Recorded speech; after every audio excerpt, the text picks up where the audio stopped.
Greetings, my name is Jovan and I'm currently doing a master's degree at Abertay. This is my CMP501 or put in more friendly terms, networks course assignment. So my assignment consists of creating a 2D game. In this case it's a 2D action game. It's supposed to show how two programs can communicate over a network in a smooth enough fashion to provide both players with as little idea that they're experiencing common network issues that exist on networking applications in practice. So the idea is that these two players, they're both running the same program. It can be played as a host or as a player that's a supporting player to the host and that joins the game. So the main player hosts the game. The other player will then discover this main player through an HTTP server.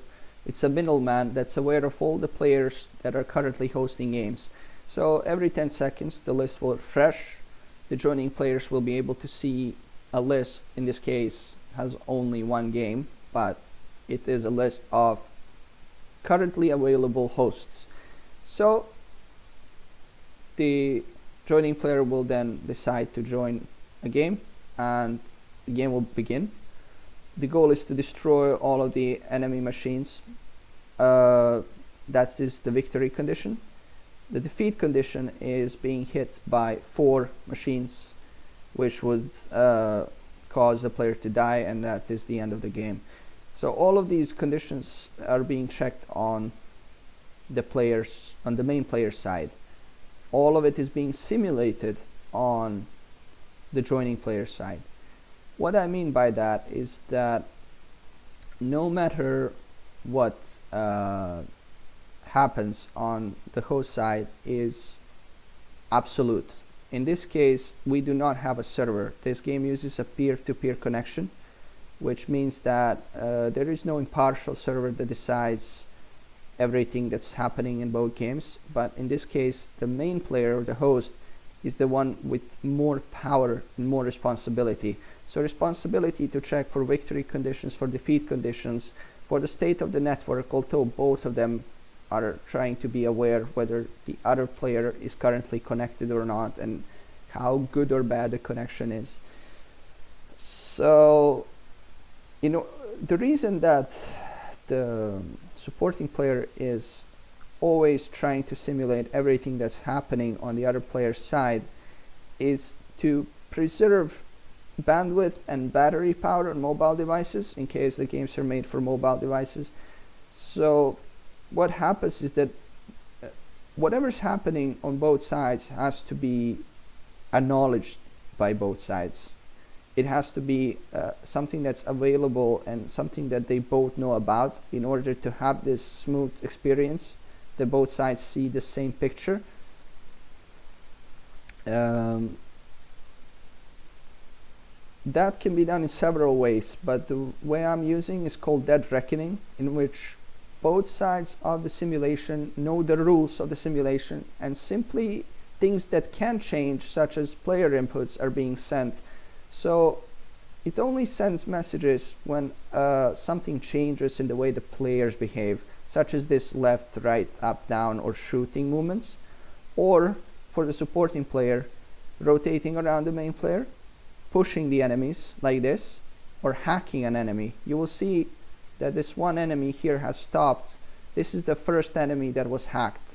The first enemy that gets hit by the hacking spell is the one that stops and does nothing for the rest of the game until destroyed like this. So far everything has been very smooth because both instances of the program are running on the same machine. But let's introduce Clumsy. Clumsy is a little and very handy networking tool that can introduce lag or delay between sending the message on one side, receiving it on the other side to a machine, even if both instances of the program are running on the same machine. So once we start the game and we introduce clumsy, we'll see that there is a noticeable quarter second, so 250 milliseconds delay between the two instances of the game. This is not avoidable or fixable in any way. Physically, the data required to do this update on the other side is simply not there yet. However, we can interpolate movements in between the updates, which means that if I am moving to the right on my host machine or to the left, the other side knows approximately how quickly I'm moving and can assume what I'll be. Then when the resulting message that says, hey, I have stopped, when it arrives, we can see that there is a slight correction in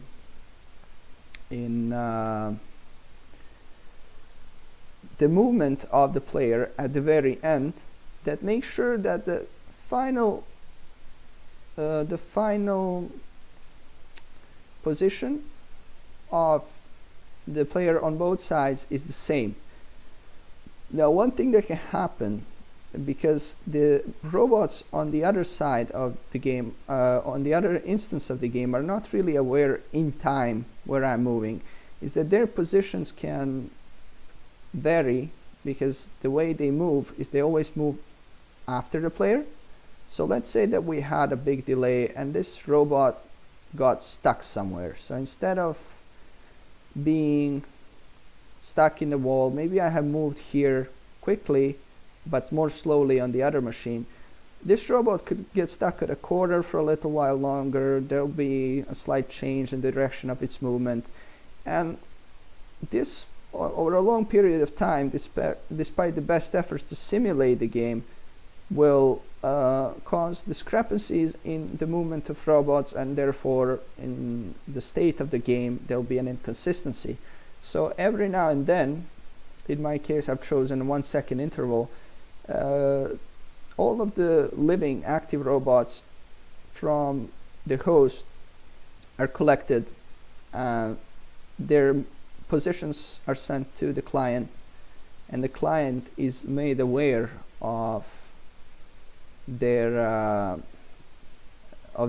actual positions, and they're slightly moved so that they would match. You will, if you observe on the right screen, you'll be able to see every second there might be a slight change in positions of these robots, but it is smooth enough thanks to the dead reckoning style of simulating their movement that you might not even be able to see it, but you are able to possibly, maybe, glimpse some of this. So again, the way the push works, the way that hack works, they're both being resolved on the host side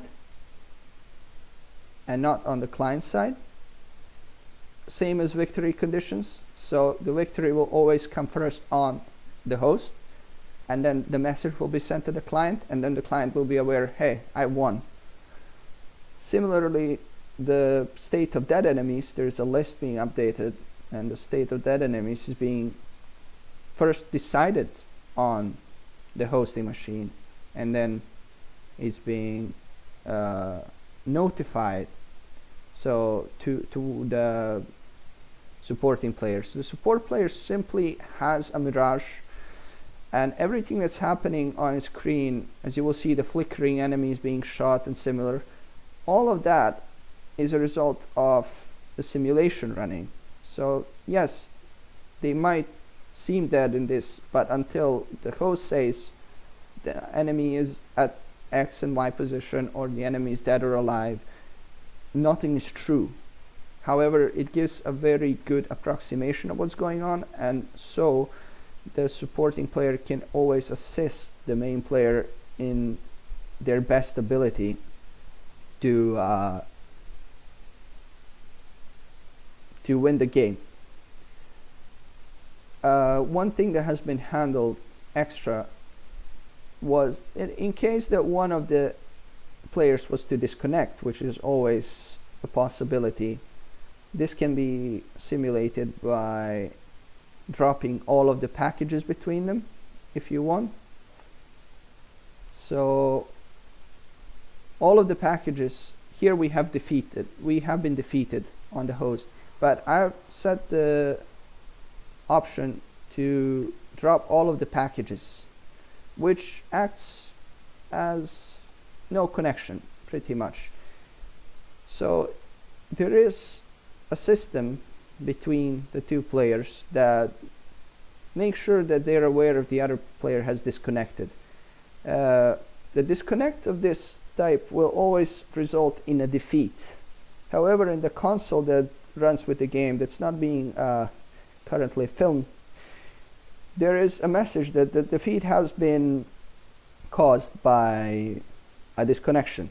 So if one player was to unintentionally disconnect, they would have they would make the other player aware of that, because these programs every 3.33 seconds send a certain package that says I am still here. If this package has been skipped 3 times, or rather 10 seconds have elapsed since the last time that package has arrived, the other side will be made aware that the connection between them is so bad that the game simply cannot be continued. It's not playable anymore. Another way to disconnect has been handled. In case that one of the sides presses escape, which basically means end the game, the other side will know that it was an intentional disconnection. A message will be displayed in the console, and they will be made aware of that as well. So it's important to know that the other player simply disconnected. They weren't defeated or victorious, but rather this is a networking problem. The best case scenario is that network always works and that the players are not even aware that lag exists. But if the network is interrupted, I believe that the player should be notified about that, and that it should be handled the best way possible. One last little thing I would like to show is hosting a game and then introducing some small packet loss and some duplicates and out of order packages. It seems that the game can go crazy like this sometimes.